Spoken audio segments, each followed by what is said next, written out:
জাহাপানা, কয়েকদিন ধরেই দেখছি আপনি কেমন চিন্তিত হয়ে আছেন। জানতে পারি কি এমন ঘটলো? হ্যাঁ উজির, একটা কথা কেবলই পাক দিয়ে চলেছে মগজের নানা কোণে। একটা অতি ছোট শব্দ, অবিদ্যা। অবিদ্যা কি? ও, এটা আবার কোনো শক্ত কথা হলো নাকি? এ তো আমি একেবারে অনায়াসে বলে দেব। বলো শুনি।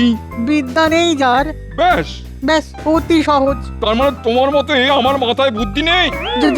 জাহাপানা, এ আমি কখন বললাম? তুমি সরাসরি বলনি, আভাসে বলেছো। তুমি কি মনে করো তুমি যেটা ভেবেছিলে সেটা আমি ভাবিনি? হুজুর, হুজুর গোস্তাকি মাফ, ভুল হয়ে গেছে হুজুর। বলো বিদ্যা কি? হ্যাঁ আগে হুজুর, লেখাপড়া করে জ্ঞান অর্জন করাই হলো বিদ্যা। তুমি চাই জানো? শোনো উজির, আমার এই দ্বিধাকে দূর করতে হবে। কিভাবে করবে ভাবো। ঠিক আছে, ঠিক আছে, আমি যত তাড়াতাড়ি সম্ভব আপনার এই দ্বিধা দূর করবার চেষ্টা করব। রাজ্যে রাজ্যে খবর পাঠাও, প্রতিটা রাজ্যের পণ্ডিতদের আমার কাছে আনো। আমায় জবাব দিয়ে খুশি করতে পারলে আমি 1000 স্বর্ণ মুদ্রা ইনাম দেবো। ঠিক আছে, ঠিক আছে জাহাপানা, ঠিক আছে, আমি এক্ষুনি সব রাজ্যে দূত পাঠাচ্ছি।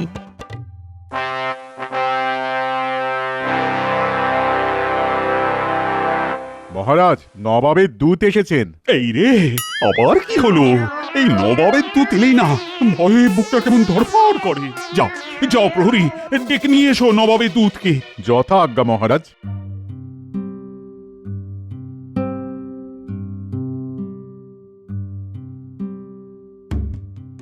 মহারাজের জয় হোক। বলো বলো দুধ, কি সংবাদ? নবাব বাহাদুর খবর পাঠিয়েছেন যে একটা বিশেষ কারণে আপনার রাজ্যের সবচেয়ে বিচক্ষণ ব্যক্তিকে নবাব বাহাদুরের প্রয়োজন। নবাব বাহাদুর সব রাজ্যের রাজাদের এই খবর পাঠিয়েছেন।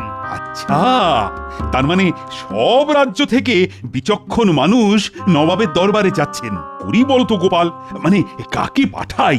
এই রে মহারাজ, গোপালকে আমার থেকে বিচক্ষণ ভাবছেন নাকি? হ্যাঁ মহারাজ, আমি আপনার মন্ত্রী, কিন্তু এই সারা কৃষ্ণনগরের যদি কেউ বিচক্ষণ ব্যক্তি থাকেন সেটা হলেন আপনি। কি বলছো মন্ত্রী? আমি যদি এখন নবাবের দরবারে যাই তাহলে রাজকার্য সামলাবে কি? মহারাজ, আপনি কেন যাবেন?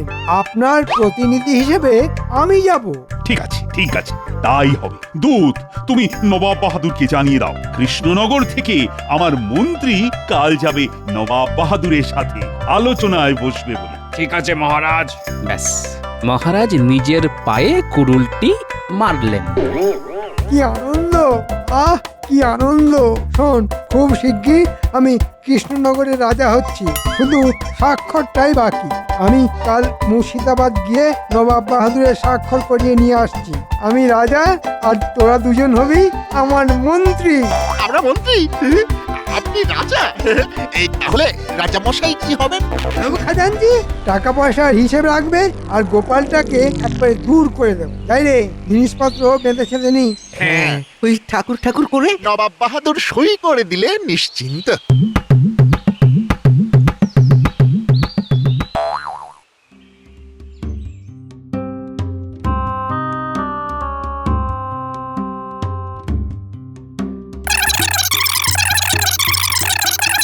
কৃষ্ণচন্দ্র আমার দরবারে মন্ত্রীকে পাঠালো। মন্ত্রী বিচক্ষণ, আমার সাথে এভাবে মজা করলো। ঠিক আছে, আমিও দেখছি। আমার প্রশ্নের উত্তর না দিতে পারলে কারাগারে বন্দি করব। আসুক মন্ত্রী। জাহাপানা, এটা তো আপনাকে অপমান করা। পড়াচ্ছি অপমান? দূত, তুমি এক্ষুনি যাও। মন্ত্রী হলো কৃষ্ণনগরের সবচেয়ে বিচক্ষণ।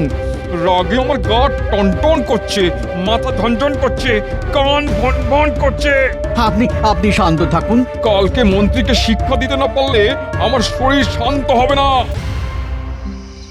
এই কি গো, কি অত চিন্তা করছো? মন্ত্রী মশাইকে নবাবের দরবারে মহারাজ পাঠালেন। তাতে তোমার এত চিন্তার কি হলো? সে তুমি বুঝবে না গিন্নি। মন্ত্রী মশাই যে কি ভাঁজ ভাঁজবেন নবাবের কাছে তা ঠাকুরই জানেন। মহারাজ যদি জেনে বুঝে নিজের পায়ে কুড়ুল মারেন তাহলে আমরা আর কি করতে পারি বলো গিন্নি? আমার কাজ শুধু দেখা, আর মহারাজ বিপদে পড়লে মহারাজের পাশে দাঁড়ানো আর বিপদ থেকে উদ্ধার করা।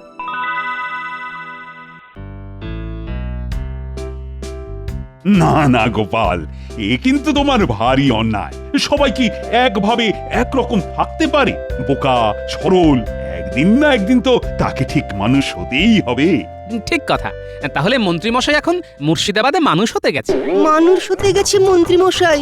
এতদিন ছিল পশু, বুদ্ধির বিকাশ ঘটেনি এখনো, ছিল সে কোলের শিশু। দেখো সভাকবি, মন্ত্রী মাঝে মধ্যে গোলমাল করে ফেলে বটে, কিন্তু তবু তো সে রাজ্যের মন্ত্রী, তার তো একটা সম্মান আছে। ক্ষমা করবেন মহারাজ, করেছি গর্হিত কাজ। মহারাজ, আমি কামনা করি এবার অন্তত মন্ত্রীমশাই এমন কিছু কাজ করবেন না যাতে করে আবার আমাকে তার ভুলের খেসারত দিতে যেতে হয়। আমি তো তার ভুলের খেসারত দিতেই আছি। কি এত বড় কথা? তোমার খুব অহংকার, তাই না? ঠিক আছে, ঠিক আছে, আজকের পর থেকে তোমাকে আমার আর প্রয়োজন নেই, তুমি আসতে পারো। ঠিক আছে মহারাজ, আপনার আজ্ঞা শিরোধার্য। আজ থেকে গোপালের নাম আমার কাছে আর কেউ করবে না। আজকের মতো সভা এখানেই শেষ করলাম।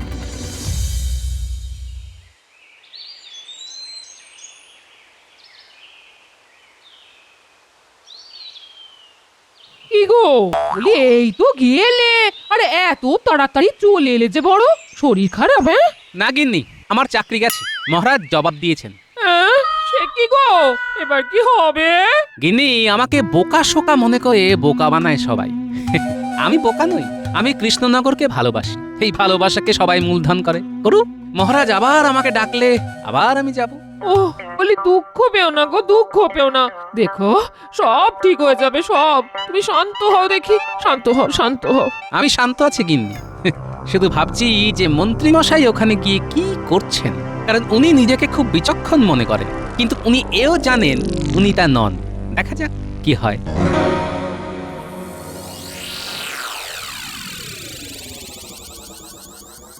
কৃষ্ণনগর থেকে মন্ত্রী আপনার সাথে দেখা করতে চান জাহাপনা। পাঠিয়ে দাও। নবাব বাহাদুরের জয় হোক। কি, কেমন আছো? কৃষ্ণনগরের খবর কি? কি আর বলবো নবাব বাহাদুর, রাজ্যের লোক বড় কষ্টে আছে। মহারাজের রাজকার্যে মন নেই। সে কি, তাহলে কৃষ্ণচন্দ্র করে কি? মহারাজের কথা আর কি বলবো, ওই এক গোপাল জুটেছে, গোপালকে নিয়ে সারাদিন হই হই রই রই করছে। বটে। এই মোক্ষম সময় নবাব বাহাদুরের কাছে নিজের নামটাই বলে ফেলি। নবাব বাহাদুর, আমার একটা আর্জি আছে, মানে ওটা ওটা রাখতেই হবে নবাব বাহাদুর। আরজি বলে ভালো। মানে ভয়ে বলবো না নির্ভয়ে বলবো? কিছুটা ভয়, কিছুটা নির্ভয়ের সাথে বলো। মানে মানে ঠিক বুঝলাম না। উজির, শোনো মন্ত্রী, তুমি তোমার আর্জি নির্ভয়ই বলতে পারো, কিন্তু এর মধ্যে কিন্তু আছে। কিন্তু একটা থাকবেই। তোমার আর্জি যদি জাহাপনার পছন্দ না হয় তাহলে ভয়ের ব্যাপার আছে। থাক থাক, আমার আর্জি আর জানাবো না। না না না, তা তো হবে না। আমার দরবারে যখন তুমি একবার মুখ ফুটে বলেছো তোমার আর্জির কথা, তখন তোমাকে বলতেই হবে। না বললে কঠিন শাস্তি, কারাগারে আজীবন। হ্যাঁ, নিজেরও, আমি তো এখন শাঁখের করাত হয়ে গেলাম। হ্যাঁ, বললেও বিপদ আর না বললেও কারাগার। হ্যাঁ, যা থাকে কপালে বলেই দিই। নবাব বাহাদুর, আসলে কৃষ্ণনগরের বিপদ আমি আর সরিতে পারছি না, তাই নবাবের কাছে আর্জি, মহারাজ কৃষ্ণচন্দ্রকে সরিয়ে নবাব বাহাদুর যদি রাজা আমাকে করেন, তাহলে সমস্ত কৃষ্ণনগরের প্রজা আপনাকে দুহাত তুলে আশীর্বাদ করবে। বুঝলে উজির, কৃষ্ণচন্দ্রের মন্ত্রী রাজা হওয়ার স্বাদ হয়েছে। উজির, কি বলো, একে রাজা বানিয়ে দিই? জাহাপনা, জাহাপনা, জাহাপনা, আপনার ইচ্ছেই তো সব। আর কয়েক মুহূর্ত, আর কয়েক মুহূর্ত, তারপরেই আমি রাজা। আমি কি স্বপ্ন দেখছি? একটা একটা চিমটি কেটে দেখি তো। ওরে বাবারে! কি হলো, চিৎকার করলে কেন? মন্ত্রী থেকে রাজা হবার আনন্দে, হ্যাঁ তাই না? তো রাজামশাই, এবার আমার প্রশ্নটার জবাব দিতে পারলেই ব্যাস তুমি রাজা। হ্যাঁ হ্যাঁ হ্যাঁ হ্যাঁ হ্যাঁ, সব প্রশ্নের জবাব দেব। হ্যাঁ, যার জন্য তোমাকে ডাকা, বলো অবিদ্যা কি? এই যে, এটা তো কঠিন প্রশ্ন, কি বলি? একটা কিছু তো বলতেই হবে, বলে দি কপাল ঠুকে। আগে বিদ্যা না থাকলেই তো অবিদ্যা। কেমন ঠিক বলেছি? প্রমাণ দাও, আর প্রমাণ দিতে না পারলে আজীবন কারাগারে থাকবে। তোমাকে তোমাকে 1 ঘন্টা সময় দেওয়া হলো। ভাবো ভাবো মন্ত্রী, ভাবো, নইলে বিপদ।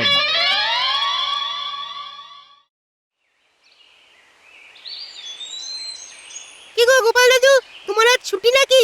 কয়েকদিনের ছুটি পেলাম রে, ভালোই হয়েছে তোরা এসেছিস।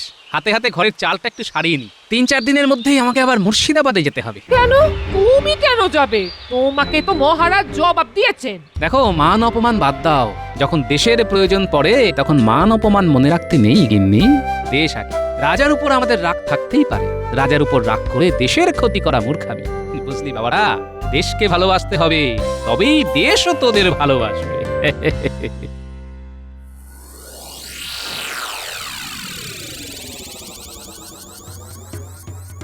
মহারাজ, বলো। কি শুনলাম আপনি গোপালকে বরখাস্ত করেছেন? না না না, এটা আপনি ঠিক করেননি মহারাজ। গোপাল না মাঝে মধ্যে বড় অদ্ভুত ব্যবহার করে, যার কোনো ক্ষমা নেই। আমি সব কিছু খবর পেয়েছি। আপনি আপনার মন্ত্রীর ওপর ভরসা রেখেছেন। আপনি তো জানেন আমাদের কৃষ্ণনগরকে বহুবার বহু রকম ভাবে গোপাল রক্ষা করেছে। সেসব মহারাজ আপনি ভুলে গেলেন। আমি ভুলিনি রানী, ভুলিনি, কিন্তু তবু সব কিছুরই একটা নিয়ম আছে। না না মহারাজ, আপনার এই কাজকে আমি একদমই সমর্থন করতে পারছি না। দেখবেন আপনি খুব শিগগির আপনার ভুলটা বুঝতে পারবেন মহারাজ।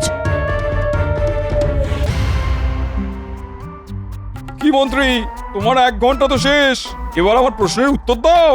মানে আর বিদ্যা নেই, বিদ্যার সাথে কোনো যোগাযোগ নেই, তাকেই অবিদ্যা বলে। তাকে ঘন্টা বলে? রাজা হওয়ার খুব শখ, হ্যাঁ?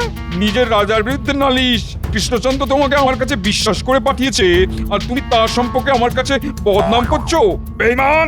তোমাকে তোমাকে এই মুহূর্তে আমি কারাগারে বন্দি করলাম। প্রহরী! আমাকে ক্ষমা করে দিন নবাব বাহাদুর, আমার খুব ভুল হয়ে গেছে, আর এমনটি হবে না, এই আমি নাকে কানে খত দিচ্ছি। থামো, অনেক সহ্য করেছি। বেঈমানের কোনো ক্ষমা নেই। প্রহরী, নিয়ে যাও একে কারাগারে। আর উজির, কৃষ্ণনগরে খবর পাঠাও। আমার প্রশ্নের উত্তর দিতে না পারলে মন্ত্রীকে আমি ছাড়বো না। যথা আজ্ঞা জাহাপানা, আমি এখনই দূতকে পাঠাচ্ছি।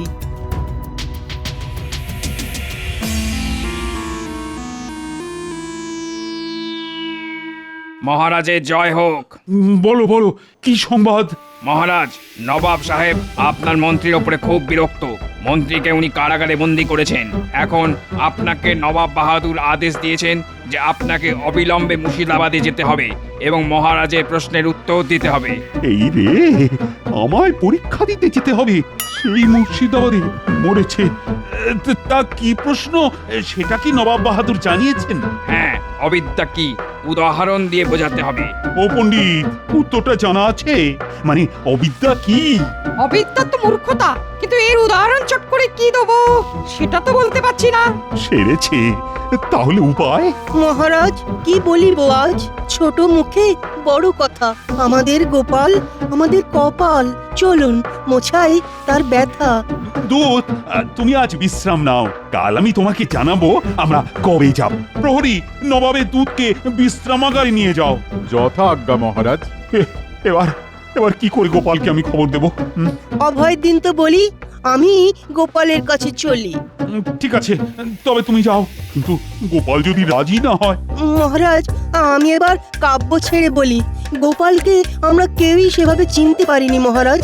ও আপনাকে আর আমাদের কৃষ্ণনগরকে দারুণ ভালোবাসে গোপাল আমাদের রাজ্য, তাই গোপাল ছাড়া হবে না কোনো কার্য। মহারাজ, একটা অনুরোধ করব।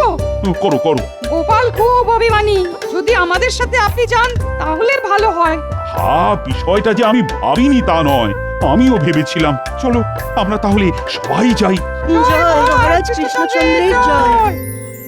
দে রে ন্যাপলা, খড়টা একটু এগিয়ে দে। এই নাও গোপাল দাদু। গোপাল দাদু, রাজা মশাই আসছেন। কই? নেমে এসো গোপাল, তোমার সাথে যে আমার কথা আছে। নেমে এসো গোপাল ভাই, তুমি ছাড়া আর উপায় নয়। আমায় লজ্জা দেবেন না সভাকবি, আমি খুব সাধারণ একজন ভাঁড়। লোককে হাসানোই আমার কাজ। অভিমান ছাড়ো, নেমে এসো গোপাল, আমাকে বাঁচাও। এভাবে বলবেন না মহারাজ, আমি আসছি। আয় আয় আয়, এবার কি করব? কি করে আমার বউটাকে খবর পাঠাবো? নবাব বাহাদুর তোমাকে একদম পছন্দ করেন না, আর বেঈমানদেরও না। আমার খুব ভুল হয়ে গেছে উজির সাহেব। নবাব বাহাদুরকে বলে আমাকে ছেড়ে দেবার একটা ব্যবস্থা করে দিন না, দিন না। আমি তোমার হয়ে নবাব বাহাদুরকে বলে আর কারাগারে যেতে চাই না ভাই, তাই এখন আমি যাই। ও উজির সাহেব শুনুন, দাঁড়ান না, দাঁড়ান না। গোপাল, অবিদ্যা কি সেটা উদাহরণ দিয়ে বোঝাতে হবে। আচ্ছা, বুঝলাম। মহারাজ দূতকে বলুন আমরা 7 দিন সময় নেব। 7 দিন পরে আমরা সবাই মুর্শিদাবাড়ি যাব এবং অবিদ্যা কি সেটা হাতে কলমে বলে দেব। দূত, আমরা নবাব বাহাদুরের থেকে 7 দিন সময় চেয়ে নিচ্ছি। 7 দিন পর আমরা সবাই যাব। ঠিক আছে মহারাজ। মহারাজ, আমি আজকেই ছদ্মবেশ ধরে মুর্শিদাবাদে যাব। আমাকে এর জন্য 10টা মোহর দিতে হবে মহারাজ। ঠিক আছে, আমি এক্ষুনি খাজাঞ্চির কাছে খবর পাঠাচ্ছি। প্রহরী, খাজাঞ্চিকে ডেকে আন। আমি মোহর নিয়ে এক্ষুনি মুচির কাছে যাব। একটা ভালো জুতো বানাতে হবে। মুচি জুতো মানে? মানেটা জানবেন 7 দিন পরে। আর একটা কথা মহারাজ, আপনি মুর্শিদাবাদে পৌঁছে নবাবকে বলবেন যে গোপালের মন খারাপ, ওর একটা মূল্যবান জিনিস হারিয়ে গেছে। পরে আমি গিয়ে সব বুঝিয়ে দেব। কথাটা মনে থাকবে তো? থাকবে, থাকবে। দাও দাও খাজাঞ্চি, গোপালকে 10টি মোহর দাও। এই নাও গোপাল, নাও। আমি এবার তবে যাই মহারাজ।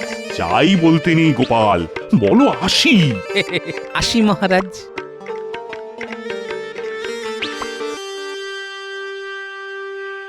মুচি ভাই, এক জোড়া জুতো বানাও দেখি।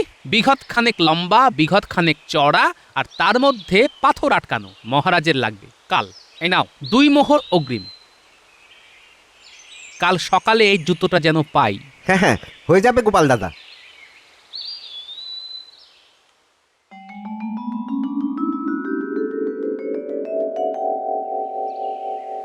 কৃষ্ণনগরের মহারাজ 7 দিন পরে আসবেন। 7 দিন? ঠিক আছে, 7 দিন পরে না এলে কৃষ্ণনগর আক্রমণ। যথা আজ্ঞা জাহাপানা। আমার ছদ্মবেশটা কেমন হয়েছে গিন্নি? সাধু সাধু লাগছে? তাই ছদ্মবেশ ধরে তুমি মুর্শিদাবাদ যাবে? যাব না? বিদ্যা আর অবিদ্যার ফারাকটা তো বোঝাতে হবে। আমি আসছি গো গিন্নি, গারোয়ান বলা আছে কাল ভোর ভোর নবাবের দরবারে পৌঁছতে হবে। আসি গো। আচ্ছা আচ্ছা, ঠিক আছে ঠিক আছে, সাবধানে। দুগা দুগা দুগা দুগা দুগা দুগা, ভালো রেখো না, দেখো না।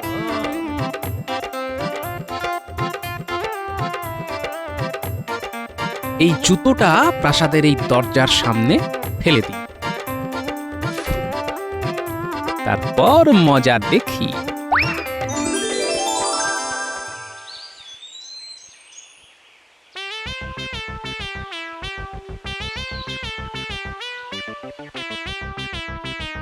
এটা কি? হ্যাঁ, জুতো। ওরে হরি, এই আবার কি রকম জুতো? এত বড় জুতো! যাই যাই যাই, নবাবকে গিয়ে দেখাই, এক্ষুনি নবাবকে গিয়ে দেখাই। জাহাপানা, জাহাপানা, জাহাপানা, এক পাটি জুতো, জুতো। জুতো?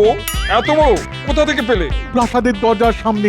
জাহাপানা, এ নিশ্চয়ই কোনো মহাপুরুষের জুতো। এত বড় জুতো কোনো সাধারণ মানুষের তো হয় না। ঠিক বলেছো, আমারও তাই মনে হচ্ছে। দাও দাও দাও, এ হলো আশীর্বাদের জুতো। একে সম্মান করতে হবে, একে রোজ মাথা ঠেকিয়ে কাজ শুরু করতে হবে। পুরালার আশীর্বাদ। উজির, আজ থেকে প্রতিদিন এই জুতোকে চুম্বন করবে, মাথায় ঠেকাবে, তারপর কাজে নামবে। দাও, এবার আমাকে দাও, আমি চুম্বন করি। মাথায় ঠেকাই। আমার পাপ দূর করে দাও, আমাকে প্রচুর ধন দৌলত দাও, আমাকে শক্তিশালী করো। মহাপুরুষের জুতো দেখলেই সৌভাগ্য। মাথায় ঠেকিয়ে পুণ্য লাভ করেছি। ছাই করেছো আমাদের হারুমুচির হাতে তৈরি জুতো। সব কটা মূর্খের ধারে। পুঁথি পড়ে কি সবকিছু জানা যায়? জানতে হলে অবিদ্যাকে ঘাড় থেকে নামাতে হয়। এটাই অবিদ্যা।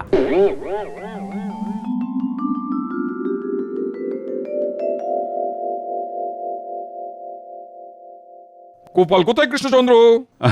ওই গোপালের খুব মন খারাপ, কি যেন হারিয়েছে বলে তার মন খুব খারাপ। বলল আপনারা যান, আমি আসছি। এবার বলুন নবাব বাহাদুর, আমার মন্ত্রী কি করেছে? ও একটা বোকা এবং বেঈমান। আমার কাছে বেঈমানের কোনো ক্ষমা নেই। তুমি ওকে পাঠিয়েছিলে, ও এখানে এসে তোমার বদনাম করে নিজে রাজা হতে চাইছে। আমি ওকে কারাগারে বন্দি করেছি। এখন বলো অবিদ্যা কি? এবার নবাব বাহাদুরের কাছে যাবার সময় হয়েছে। তাড়াতাড়ি না গেলে আবার মহারাজের বিপদ। বলো অবিদ্যা কি? নবাব বাহাদুরের জয় হোক। এই তো গোপাল এসেছে। তোমার কি হারিয়েছে গোপাল, যার জন্য তুমি এত করুণ মুখে? আর কি বলবো নবাব বাহাদুর, আমার প্রপিতামহর একজোড়া জুতো ছিল, তার এক পাটি চুরে গেছে। বলো কি, জুতো চোর? আমি একজোড়া জুতো নিয়ে সব জায়গায় যাচ্ছি। এই দেখুন, এই রকম জুতো কি কোথাও দেখেছেন? মানে এটা তোমার প্রপিতামহের জুতো?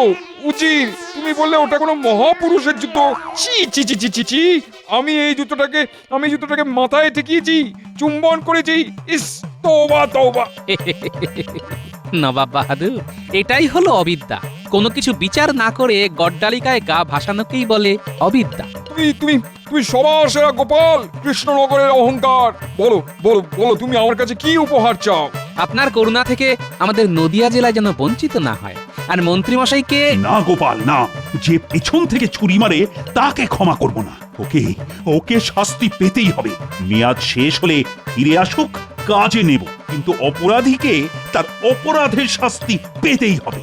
নাও নাও, সবাই মিলে বলো জয় গোপালের জয়। জয় গোপালের জয়। কৃষ্ণনগরের গর্ব গোপাল। আমার মুর্শিদাবাদে গোপাল নেই বলে কৃষ্ণচন্দ্র তোমার উপর আমার ভারী হিংসে হয়। জয় গোপালের জয়। জয় গোপালের জয়।